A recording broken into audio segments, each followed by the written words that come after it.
Right. கவனிங்க. இப்ப நாம படிக்கிற பாடம் இந்த கணினியில் தரவுகள் எடுத்துக்காட்டப்படும் முறைகள்.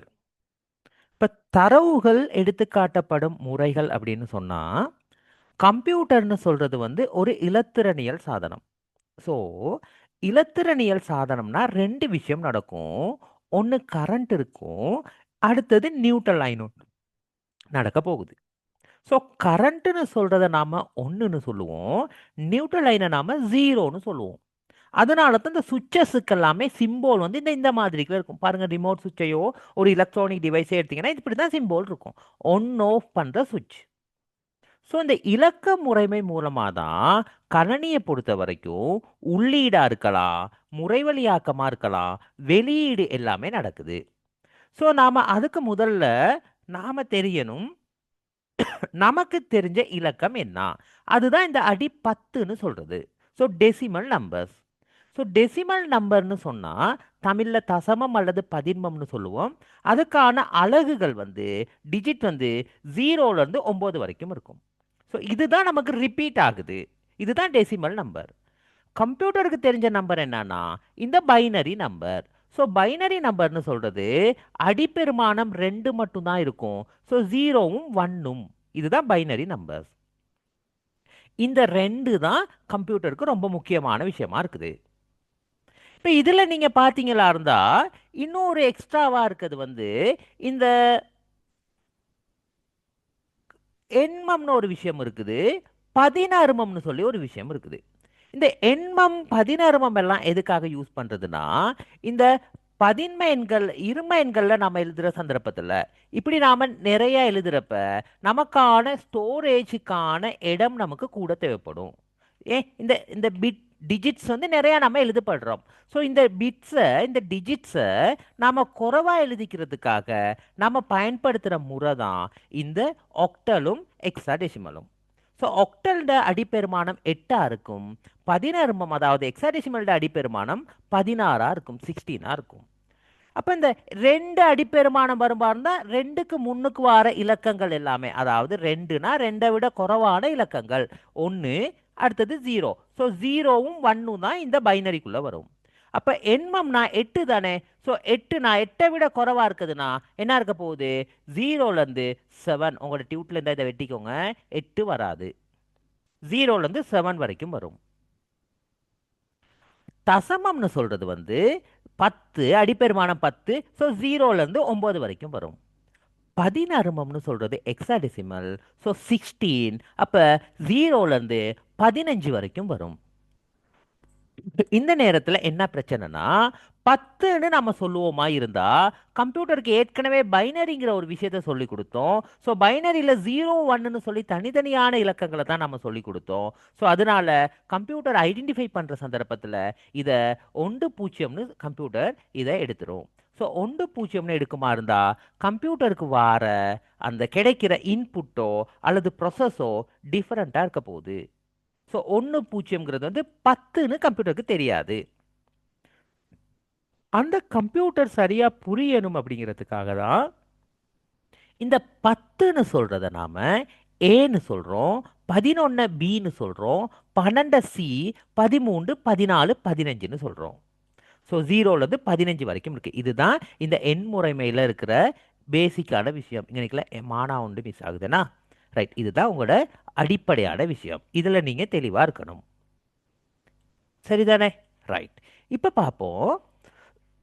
அடுத்ததா பார்க்கிறது என்ன விஷயம்னா, இந்த தசமதான எண்களை, அதாவது டெசிமல் நம்பர்ஸை நாம இந்த டெசிமல் நம்பரை என்ன செய்யலாம்னா பைனரியா மாத்தலாம்,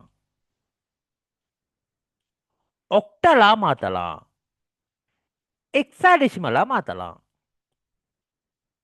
அப்ப ஞாபகத்துல வச்சுக்கோங்க, நீங்க தசமதான இலக்கத்தை இப்படி நீங்க மாத்துவீங்களா இருந்தா என்ன செய்யணும்னா அத அந்த இலக்கத்தால பிரிக்கணும். அப்ப பிரிக்கிறது இந்த இப்படி தானே போடுவோம் நம்ம. இதானே பிரித்தல். அப்ப பிரிச்சா இப்ப ஞாபகத்துல வச்சு பாருங்க. பிரிக்கிறோம். மேல ஒரு விடை இருக்குது, கீழே ஒரு விடை இருக்குது. ஸோ இந்த டானாவா ஞாபகம் வச்சுக்கோங்க. ஸோ இப்படி பிரிக்கணும். பிரிக்கிறதா இருந்தா அடி ரெண்டுக்கு மாத்தணுமா இருந்தா, துவிதத்துக்கு மாத்தணுமா இருந்தா ரெண்டால பிரிக்கணும். எண்மத்துக்கு மாத்தணுமா இருந்தா எட்டால பிரிக்கணும். 16மத்துக்கு மாத்தணுமா இருந்தா 16ஆல பிரிக்கணும். சரிதானே? ரைட். இப்ப இதுல பாருங்க, உங்களுக்கு உதாரணம் செய்து தந்திருக்கேன். 19ங்கிற ஒரு விஷயத்த சொல்லி தந்திருக்கேன். 19 இல்லாம ஒரு ஈஸியான நம்பர் ஒன்று சொல்றேன் நான். 21 ஈஸியானதுல அதை விட பெருசா இருக்குதுன்னா, 21 அடி 10ல இருக்குமா இருந்தா இதை அடி ரெண்டுக்கு எப்படி மாத்தலாம்னா ரெண்டால பிரிக்கிறோம். ஸோ 20ல ரெண்டுல ஒரு முறை, ஒண்ணுல இல்ல 0. அப்ப மீதமா இருக்கிறது ஒன்ன போடுறோம். 10 நாம ரெண்டால பிரிப்போமா இருந்தா 5 முறை, மீதமா இருக்கிறது இல்ல 0 போடுறோம். 5 நாம ரெண்டால பிரிப்போமா இருந்தா 2 முறை, மீதமா இருக்கிறது 1.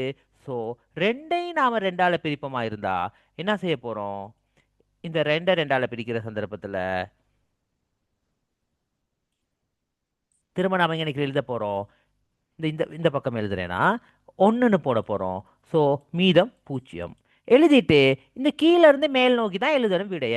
ஸோ 1 0 1 0 1 பேஸ் வந்து 2ஆ இருக்கும். பாருங்க, 1 0 இந்த 1 எழுதிட்டோம், 0 1 இதான் 21ஆ இருக்கும். அதுக்கு 21க்கான பைனரியா இருக்கும். இதவே பாருங்க, அடுத்தது 8ஆல பார்க்கணுமா இருந்தா 21 8ஆல பிரிச்சு பார்த்தீங்களா இருந்தா 8ஆல பிரிப்பீங்களா இருந்தா 1 8 8 2 16. ஸோ 2 முறை 16 போகுமா இருந்தா பேலன்ஸ் 5. ஸோ 22 5 அடி 8ன்னு எழுதணும். இப்ப நான் 63 அடி 10ல இருக்குது. இதை 16க்கு மாத்தணும். ஸோ அப்ப என்ன செய்ய போறோம்? 16ஆல பிரிக்க போறோம்.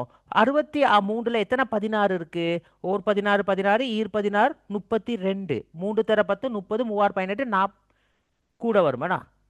30 18 கூட வரும். 30 30 3 18 48 தான் வரும். சரியா தான் வரும். 4 தர 10 40 4 24 64 வரும். ஸோ 3க்கு பேலன்ஸ் அப்ப எத்தனை வரப்போகுது? 3 தர 16ன்னு பார்த்தோமா இருந்தா 15ன்னு வரப்போகுது. சரிதானே? அப்ப 15 நாம என்ன செய்ய போறோம்? 15ன்னு எழுதாம 15க்கு பதிலா இந்த ஹெக்ஸாடெசிமல் நம்பர்ல என்ன இருக்குது? F தானே இருக்குது. ஸோ F எழுத போறோம். இதுதான் இந்த பை டெசிமல் நம்பரை நாம பைனரியாவோ ஒக்டலாவோ ஹெக்ஸாடெசிமலாவோ மாத்துற விஷயம். சரிதானே? இது அடுத்த விஷயம். இப்போ அடுத்ததா பாருங்க, நமக்கு இதுதான் இந்த இந்த கணக்கில் சார்ட்டில் போட்டிருக்கிறேன். இந்த சார்ட்டை நீங்கள் செய்து பார்க்கலாம். அடுத்தது நம்ம இந்த பைனரியாவோ ஒக்டலாவோ ஹெக்ஸாடெசிமலாவோ மாற்றினோமே. ஸோ அந்த மாதிரிக்குள்ள பைனரியா, இந்த பைனரியில் உள்ள நம்பரை நாம் எப்படி டெசிமலாக மாற்றுறது? இதோ பாருங்க, இருக்குது பைனரியில் உள்ள நம்பர். இன்னொரு ஈஸியான நம்பர் ஒன்று போடுறேன். இந்த பாருங்க, இருக்குது பைனரியில் உள்ள நம்பர்.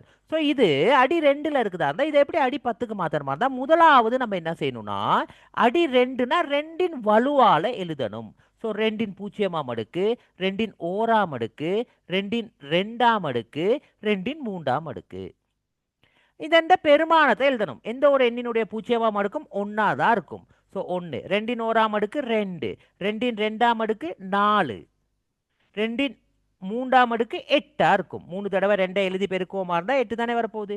இப்போ என்ன செய்ய போறோம்? நாம இதால இந்த எண்ணை பெருக்க போறோம். ஸோ 1ஓட 0த்தை பெருக்க போறோம், 2ஓட 1 பெருக்க போறோம், 4ஓட 0த்தை பெருக்க போறோம், 8ஓட 1 பெருக்க போறோம். ஸோ 1ஓட 0த்தை பெருக்குவோமா இருந்தா 0, 2ஓட 1 பெருக்குவோமா இருந்தா 2, 4ஓட 0 பெருக்குவோமா இருந்தா 0, 8ஓட 1 பெருக்குவோமா இருந்தா 8. ஸோ 8 வந்துருச்சா? இப்போ நாம என்ன செய்யறோம்? இது எல்லாத்தையும் கூட்டணும். ஸோ 8 + 2 8 + 2 10ஆ இருக்கும். ஸோ 10ஆ இருக்கும். 10 தான் இதோட பெருமானம். சரிதானே? இப்போ இந்த எண்ம எண்களை அடி 10ஆ எப்படி மாத்தலாம்? இந்த விஷயத்தை பார்க்க போறோம். பாருங்க, 7 6 3 2 தான் எண்மமா இருக்குது. ஸோ 2 எழுத போறோம். 8ன் 0ஆம் அடுக்கு, 3 8ன் 1ஆம் அடுக்கு, 6 8ன் 2ஆம் அடுக்கு, 8ன் 3ஆம் அடுக்கு. 8ன் அடுக்குகளை நாம எழுதுறோம். சரிதானே? அப்ப எட்டின் எந்த ஒரு எண்ணினுடைய பூஜ்ஜியமாம் அடுக்கும் ஒன்னா இருக்கும் உண்டு. எட்டின் ஓராம் அடுக்கு 8, எட்டின் ரெண்டாம் அடுக்கு 64, எட்டின் மூன்றாம் அடுக்கு 512. இந்த எண்களை நாம கீழே எழுதியிருக்கிறோம். அப்ப 2 வருது, கணக்கில் 3, 6, 7னா இப்போ நாம இதை பெருக்கி கீழே விட எழுதணும். 7 தர 512 3584, 6 தர 64 384, 3 தர 8 24, 1 தர 2 2. ஸோ இது அவ்வளோத்தையும் நம்ம கூட்டுவோமா இருந்தால் நமக்கான ஆன்சர் வரும். 16 எண்களை 10 எண்களாக மாத்துறதா இருந்தா பாருங்க, 1 ஏ டி. அப்ப ABCDEF வரைக்கும் 16 எண்கள் தானே வரப்போகுது. ஸோ ஏனா 10, டினா 13னா, பினா 11, சீனா 12, டினா 13. ஸோ அப்ப 13, ஏக்காக 10, ஒன்றுக்காக 1 போட்டிருக்கோம் முதலாவது. 16இன் பூஜ்ஜியமாம் அடுக்கு 1 இருக்கும், 16இன் ஓராம் அடுக்கு 16 இருக்கும், 16இன் ரெண்டாம் அடுக்கு வந்து 256 இருக்கும். அதோட நம்ம பெருக்குவோமா இருந்தா 256, 160, 13. ஸோ நமக்கு ஆன்சர் வருது. இது அவ்வளோத்தையும் கூட்டக்கல 429. இதுதான் கன்வெர்ட்டிங். உங்களுக்கு இப்போ நான் எத்தனை விஷயம் படிப்பிச்சிருக்கிறேன்னா 6 விஷயம் படிப்பிச்சிருக்கிறேன். பாருங்க, டெசிமல் நம்பரை பைனரியா மாத்துறது பார்த்தேன். அடி 2க்கு எப்படி மாத்தலாம்னு பார்த்தேன். டெசிமல் நம்பரை ஒக்டல் அடி 8ல் எப்படி நம்ம பார்க்கலான்னு பார்த்தேன். டெசிமல் நம்பரை 16க்கு எப்படி மாத்தலாம்னு பார்த்தேன். அதே மாதிரிக்குல இந்த பைனரிய டெசிமலா எப்படி மாத்தலாம், ஒக்டலை எப்படி டெசிமலா மாத்தலாம், எக்ஸா டெசிமல் எப்படி டெசிமலா மாத்தலாம். பாருங்க, ஒரு விஷயம் 2 3 4 5 6 விஷயம் பார்த்துருக்குறோம். ஸோ ஞாபகத்தில் வச்சுக்கணும் என்னத்த, டெசிமலை பைனரியாவோ டெசிமலை ஒக்டலாவோ டெசிமலை எக்ஸா டெசிமலாவோ மாத்துறதா இருந்தால் தானா பிரித்தல் போட்டு இந்த மாதிரி 2 ஆலையோ அல்லது 8 ஆலையோ 16 ஆலையோ பிரிப்போம். இதே பைனரிய டெசிமலாவோ ஒக்டல டெசிமலாவோ மாத்துறதா இருந்தா அந்த எண்ணினுடைய வலு எழுதிட்டு பவர் என்னவோ அதை நம்ம எழுதிட்டு நம்ம என்ன செய்ய போறோம், அந்த ஆன்சர் வார ஆன்சரை கூட்ட போடும். ஸோ பவர் எழுதிட்டு வார ஆன்சரோட பெருக்கிட்டு அதை நம்ம டோட்டல் பண்ண போறோம். ஓகேயா? இது இந்த நம்பர் சிஸ்டத்தில் உள்ள பேசிக் திங்ஸ். ரைட். இப்போ நம்ம அடுத்ததா இதில் இருக்குது என்ன விஷயம்னா, உங்களுக்கு இருக்குது இந்த பாருங்க இருக்குது பைனரிய டிரெக்டா ஒக்டலா எப்படி மாற்றலாம், பைனரிய டிரெக்டா ரியலி சாரி இன்னைக்குல கொஞ்சம் மாற்றிக்கணும், எக்ஸாடெசிமலா எப்படி நம்ம மாற்றலாம். இந்த இடத்துல நீங்கள் கட் பண்ணிட்டு போட்டுக்கணும், எக்ஸாடெசிமல்னு எழுதிக்கோங்க. HEXADECAMAL hexadecimal. இரும எண்களை எண்ம எண்களாக மாற்றுதல்னு எழுதப்பட்டிருக்குது. ஸோ இது வந்து 16 எண்களாக மாற்றுதல்னு பார்க்கணும். இப்போ பாருங்க, இந்த பாருங்க இருக்குது, இந்த இதுக்கு ஒரு சின்ன சார்ட் ஒன்று இருக்குது. இதுக்கு கீழே இதை நான் சொல்லி தரேன், நீங்கள் இதுக்கு பேலன்ஸை நீங்கள் எழுதிக்கோங்க.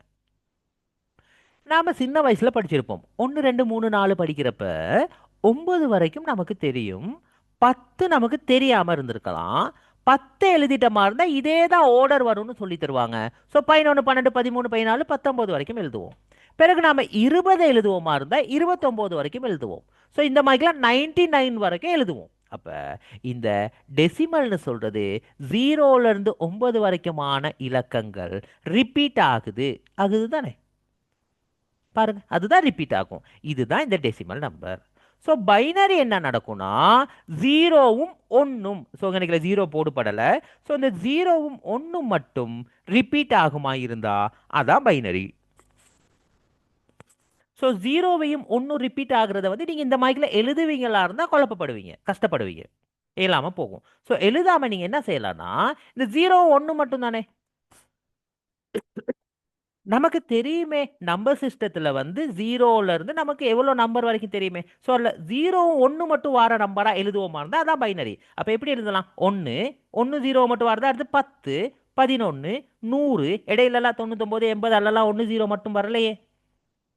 101 110 111 1000, 1001 1010 1011 1100 1101 1110 1111 10,000 10,001 10,010 10,011 10,100 10,101 10,110 10,111 11,000 11,001 11,010 11,011 11,100 11,101 11,110 11,111 எல்லாமே ஒன்று வருமா இருந்தா அடுத்தது வந்து 1,00,000. அப்போ 1,01,000, 1,10,000, 1,11,000, 1,100, 1,101, 1,110, 1,111 என்ன? அப்ப இந்த மாதிரிக்குள்ள ஒரு ஓர்டரா வர்றது தான் பைனரி. அதே தான் ஆக்டல் பாருங்க. 0ல இருந்து 7 வரைக்கும் ரிப்பீட் ஆகும். ஸோ 0ல இருந்து 7 வந்துச்சு 10, 17, 20, 27 வரைக்கும் வரும்.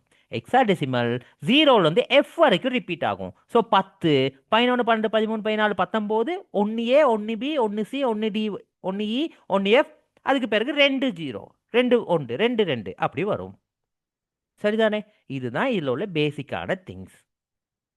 ஸோ அந்த மாதிரிக்குல இரும எண்களை எண்ம எண்களாக எப்படி மாற்றலாம் அப்படின்னு சொன்னா, இரும எண்களை நம்ம வந்து எண்ம எண்களா மாத்துறப்ப எப்படி மாத்த போறோம்னா,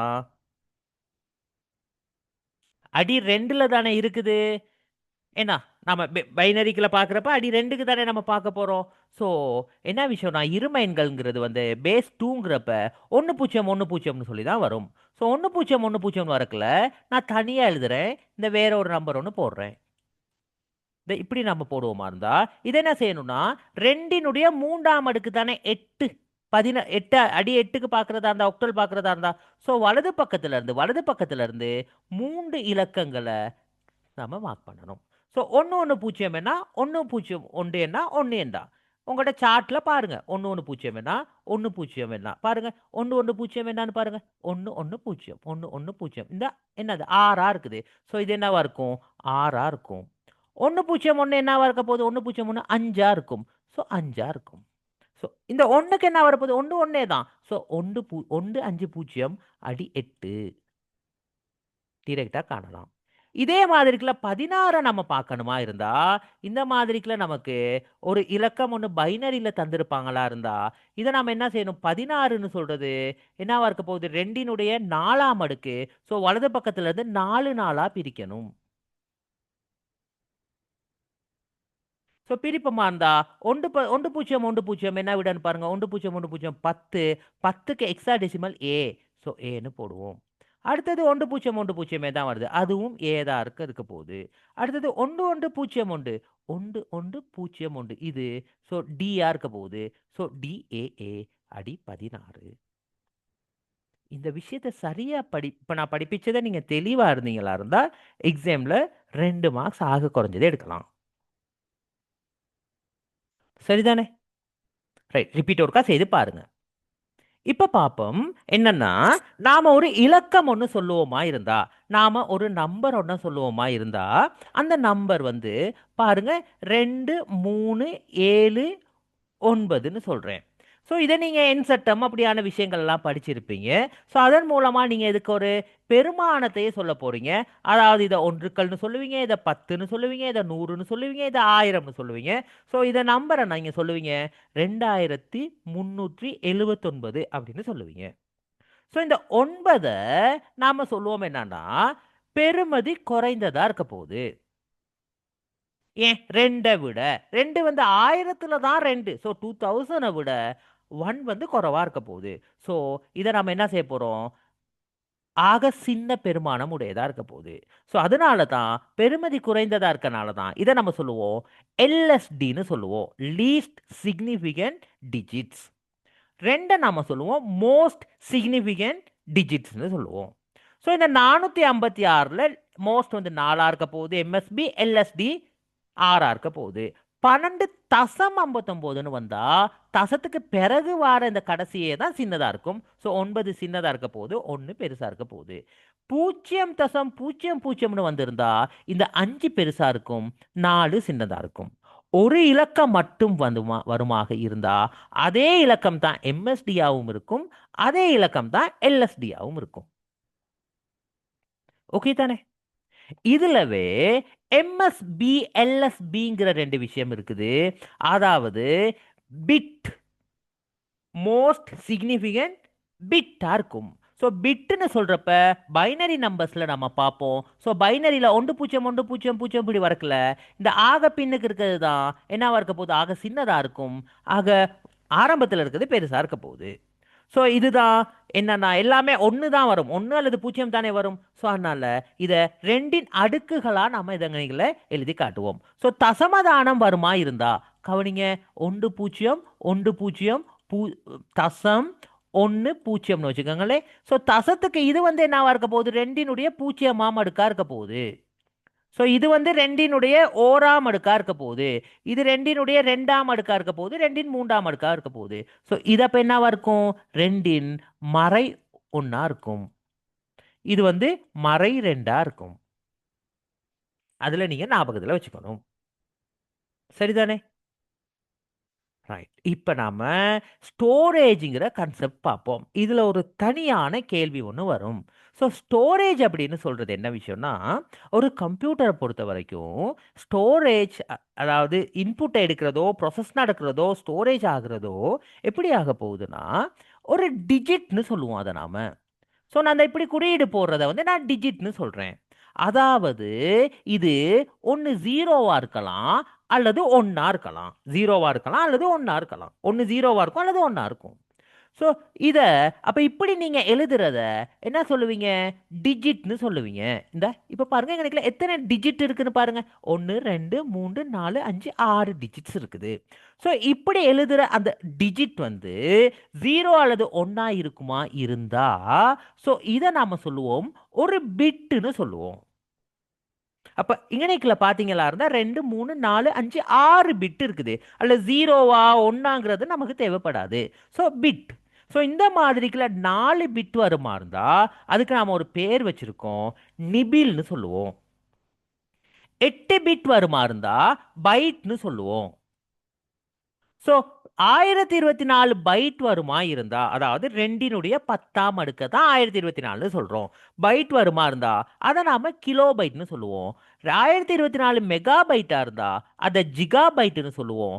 1024 ஜிகா பைட்னா ஒரு டெரா பைட்னு சொல்லுவோம்.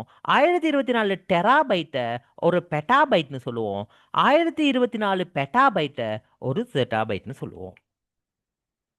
இப்ப இதுல எப்படி உங்களுக்கு கேள்வி வரலாம்னா, ஒரு 4 ஜிபில 4 ஜிபில எத்தனை பிட் இருக்குதுன்னு கேக்குறாங்கன்னு வச்சுக்கோங்க. 4 ஜிபில எத்தனை பிட் இருக்குன்னு கேக்குறாங்க. சரிதானே? சோ அப்ப என்ன செய்ய போறோம், 4 ஜிபி தானே, 4 தர 4 ஜிபி 4 தர 1024 4 தர 1024. அடுத்தது அப்ப ஜிபி எவ்வளோ, 4 ஜிபி தானே. ஸோ இந்த ஜிபி தானே 1024 பார்த்தா எத்தனை மெகா பைட்னு கண்டுட்டோம். அடுத்த ஒரு 1024 எடுத்தா எத்தனை கிலோ பைட்னு பார்த்துட்டோம். அடுத்த ஒரு 1024 எடுப்போமா இருந்தா எத்தனை பைட்னு பார்ப்போம். எத்தனை பைட்னு பார்ப்போம். அடுத்து ஒரு 8 பார்ப்போமா இருந்தா எத்தனை பிட்னு பார்ப்போம். கவனிங்க, 4 ஜிபி தானே. ஸோ மெகா பைட்டுக்காக 1024, கிலோ பைட்டுக்காக 1024, பைட்டுக்காக 1024, பிட்டுக்காக 8. ஸோ இதெல்லாம் நீங்க என்ன செய்ய போறலாம் செய்யலாம்னா 2ன் அடுக்குகளா எழுதலாம். ஸோ 2னுடைய 2ஆம் அடுக்கு, இதை வந்து 2னுடைய 10ஆம் அடுக்கு, அடுத்தது 2னுடைய 10ஆம் அடுக்கு, அடுத்தது 2னுடைய 10ஆம் அடுக்கு. இங்க 8 தானே போட்டோம் நம்ம லாஸ்டா. ஸோ அது வந்து 2னுடைய 3ஆம் அடுக்கு. நமக்கு தெரியும் எக்ஸ்ல அடிகள் சமனாக இருந்து பெருக்குப்படுமாக இருந்தா அடுக்குகள் கூட்டுப்படும். ஸோ 2னுடைய 2 12 22 32 35 8 43ஆம் அடுக்கு என்னவா இருக்க போகுது, பிட்டா இருக்க போகுது. வேற ஒன்றும் செய்ய தேவையில்ல, இவ்வளவுதான் எழுதணும். இது கட்டாயமா உங்களுக்கு ஒரு கேள்வியா வாரத்துக்கான வாய்ப்பு இருக்கு. சரிதானே? ரைட். இப்ப நாம அடுத்த விஷயத்துக்கு போவோம். இப்ப நம்ம பார்க்கிறது என்னவா இருக்க போகுதுன்னா, நம்மட இந்த ஸ்டோரேஜ் சம்பந்தமான விஷயம். சரிதானே? அப்ப ஸ்டோரேஜ் வந்து உங்களுக்கு கொஞ்சம் பெருசா இருந்தா டிஸ்பிளேல ஈஸியா இருக்கும்னு நினைக்கிறேன். சரிதானே? இப்ப ஸ்டோரேஜ்ல வந்து இது என்ன விஷயம்னா, இந்த தரவை வந்து எப்படி நம்ம இந்த தரவை எடுத்துக்கிறது அடிப்படையில் பார்ப்போமா இருந்தா இதில் வந்து இந்த ஸ்டோரேஜ் வந்து மெமரி ரெஜிஸ்டர் மெமரியில் வந்து சின்ன அளவான தரவை தான் நம்ம வச்சுக்கலாம். ஸோ இந்த ரெஜிஸ்டர் மெமரியை பொறுத்த வரைக்கும் ஒரு கேபி அளவு தான் அதில் இருக்கும். அதை விட கொஞ்சம் பெருசு தான் என்னது கேஷ் மெமரியாக இருக்கும். அப்போ அதில் வந்து 32 எம்பி வரைக்கும் அதில் ஸ்டோர் பண்ணலாம். அடுத்தது ரேண்டம் ஆக்சஸ் மெமரி தான் ரெம்னு சொல்லுவோம்.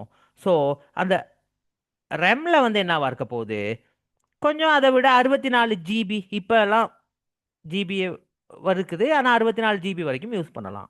அடுத்தது ரொம் இருக்கும். அப்போ ரொம்மும் சின்ன அளவு தான் ஸ்டோர் பண்ணலாம், அதை விட கொஞ்சம் கூட. அடுத்தது என்னது பென் டிரைவ், அடுத்தது ஹார்ட் டிஸ்க், அடுத்தது டிவிடி, மேக்னெட்டிக் டேப்.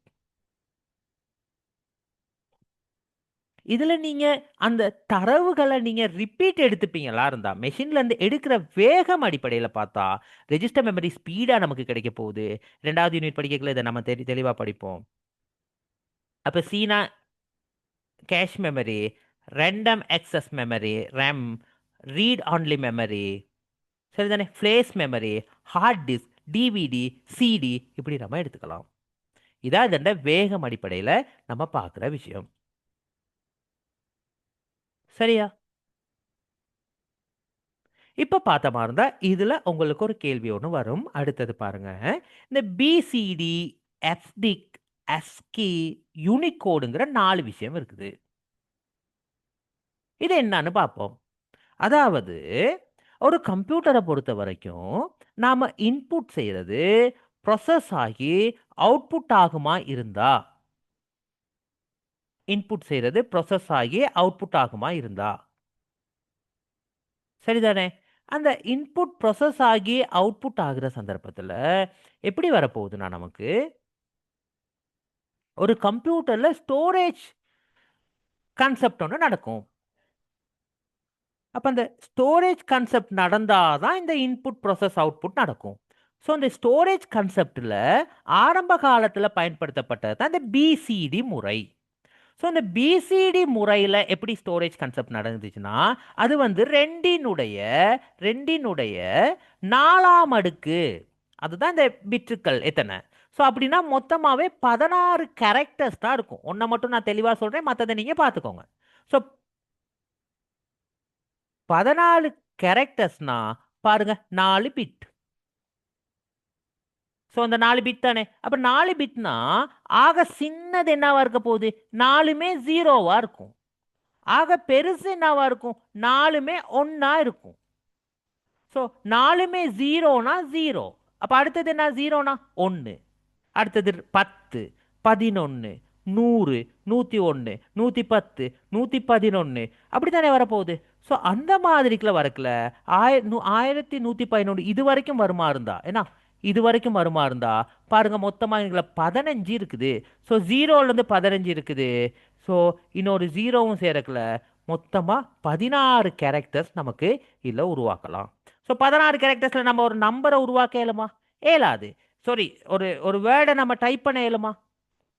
ஏன் இங்கிலீஷ் வேணுமா இருந்தால் 26 லெட்டர்ஸ் வேணுமே, தமிழ் வேணுமா இருந்தால் 240க்கு மேலே வேணுமே. ஸோ அதனால் 16ல் எந்த ஒரு வேலையுமே செய்ய இல்லாமல் போகிறதால தான் அடுத்த சிஸ்டம் வந்துச்சு, எஃப்டிக் அப்படிங்கிற ஒரு விஷயம். ஸோ இந்த எஃப்டிக்குள்ள இந்த 7 பிட் வந்தாலும் இதுலையும் 128 தான் வந்துச்சு. ஸோ இதில் 128 கேரக்டர்ஸ்குள்ளேயும் அந்த வேலையை செய்ய இயலாமல் போச்சு. ஸோ இந்த பிசிடிங்கிற முறை உங்களுக்கு என்ன எக்ஸாமுக்கு வரும்னு சொன்னால், இப்போ நான் 22 பிசிடியில் எழுத சொல்லுவாங்க. சொன்னா 2க்கான பைனரியை நீங்க 2க்கான பைனரி 10 தானே 4 பிட்ல எழுதணும். அப்போ 10க்கு முன்னுக்கு 2 சைவரை போட்டால் 4 பிட். இந்த 2க்கான பைனரியும் 4 பிட்ல எழுதுனா இந்த இதை எழுதுனீங்கன்னா 4 பிட். ஸோ இப்போ கணக்கில் பிசிடின்னு எழுதுங்க.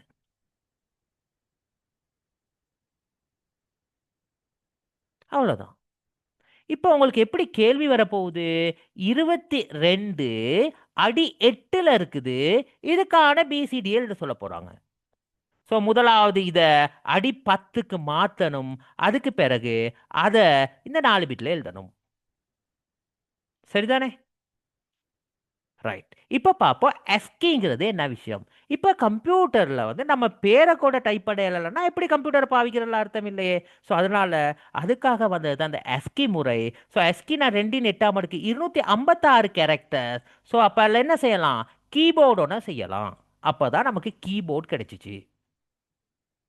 ஸோ கீபோர்டில் பாருங்க ஏலேருந்து இசட் வரைக்கும் 26 லெட்டர்ஸ் இருக்குது கேபிட்டலில். சிம்பிளில் 26 லெட்டர்ஸ் இருக்கும். ஸோ அப்போ என்ன செய்ய போகிறோம், 52 நமக்கு இதில் யூஸ் பண்ணிக்கலாம். மீதமாக இன்னும் 128 இன்னும் மீதமாக 70 இருக்குதே. ஸோ அதில் பாருங்க ஃபங்க்ஷன் கீஸ் 12 இருக்கும். சிம்போல்ஸ் அங்கனைக்கில் ஒரு 20 30 20 மாதிரிகளை வரும். நம்பர்ஸ் கீ 10 வரும். ஸோ நமக்கு ஒரு 97 கீஸ் மைக்கில் தேவை. கீபோர்டில் பார்த்தீங்களா இருந்தா இந்த கீஸை யூஸ் பண்ணலாம். அப்போ எஸ்கி முறையில் என்ன நமக்கு தந்த மெத்தட்னா, ஒரு ஆர்டர் ஒன்று வந்துச்சு. ஏங்கிற விஷயத்த ஏங்கிற லெட்டருக்கு 65ங்கிற பெருமானம் கொடுப்பாங்களா இருந்தா, பிக்கு அவங்க கொடுக்குற பெருமானம் என்னவா இருக்க போகுதுன்னா, பிக்கு அவங்க கொடுக்குற பெருமானம் அதுக்கான அடுத்த பெருமானமா தானே பிக்கு இருக்கும். ஸோ பிக்கு 66 இருக்கும். அப்ப சிக்கு 67 இருக்கும். அப்போ உங்களுக்கு கேள்வி என்ன வரும்னா, எஸ்கி முறையில் ஏ 65 இருந்தால் எஃப் என்னன்னு கேட்பாங்க. ஏ 65னா பி 66, சி 67, டி 68, இ 69. ஏன்னா எஃப் வந்து அப்ப 70 இருக்கும். அப்ப 70ன்னு கொடுப்பீங்களா இருந்தா சரி. இதென்ற துவித பெருமானம் 70 அடி 10ல இருக்குமா இருந்தா இதை அடி 2க்கு மாத்துவீங்களா இருந்தா, 2ஆல பிரிச்சு அதுக்கான வார விடை எழுதுனீங்களா இருந்தா எஸ்கி முறை. ஸோ இப்பயும் நமக்கு என்ன பிரச்சனை, நம்மளால கம்ப்யூட்டர்ல தமிழை டைப் பண்ணிக்க இயலல. ஸோ அந்த இதுல இருந்து நாம வெளியில வாரதுக்காக வந்ததுதான் இந்த யூனிகோட் மெத்தட். ஸோ யூனிகோட் அப்படின்னு சொல்றது என்னன்னா, இந்த எஸ்கிலையோ அல்லது எஃப்டிக்லையோ செய்ய இயலாததை யூனிகோட்ல செய்யலாம். அதாவது இப்போ ஒரு ஃபோட்டோ ஒன்று எடுத்து அதை நம்ம ஸ்டிக்கராக செஞ்சு நம்ம அனுப்பலாம். ஸோ அதுக்கு ஒரு வரி வெளி ஒன்று கிடைக்கும் நமக்கு. ஸோ அந்த வரியுருக்களை நம்ம எடுத்துக்கலாம். சரிதானே. ஸோ அதை வச்சு நாம் என்ன செய்கிறோம், இப்போ தமிழில் டைப் பண்ணுறோம், இமோஜஸ் செய்துக்கிறோம், ஸ்பெஷலான ஒரு குறியீடுகள் செய்துக்கிறோம், சிங்களத்தில் டைப் பண்ணுறோம், சவுண்ட் அனுப்புகிறோம், ஆடியோ வீடியோ படம் இப்படி எல்லா வேலையும் செய்கிறோம். இதுதான் இந்த எஸ்கி முறை. ஓகே தானே. ரைட். இவ்வளோதான்.